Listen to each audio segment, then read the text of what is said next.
దేవునికి స్తోత్రం. మన రక్షకుడైన యేసుక్రీస్తు పరిశుద్ధ నామంలో మా హృదయపూర్వకమైన ఎల్రోయి వందనములు.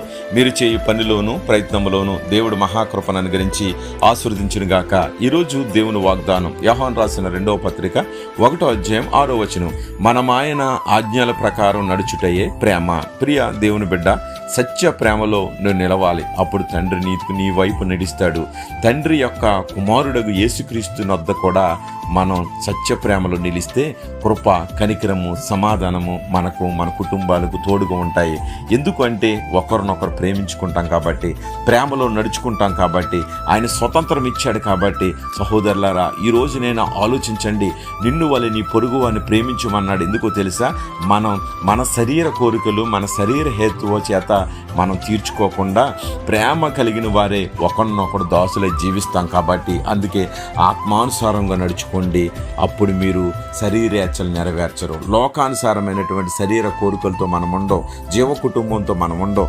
కేవలం ఆత్మచేత నడిపింపబడితేనే దేవుని ప్రేమ మనలో ఉంటుంది. కాబట్టి అప్పుడు మనం ప్రేమను పంచుతాం, సంతోషాన్ని పంచుతాం, సమాధానాన్ని పంచుతాం.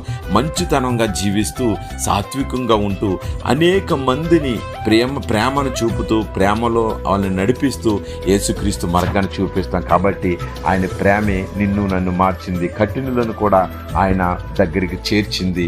మంచి మనసును దయచేసింది.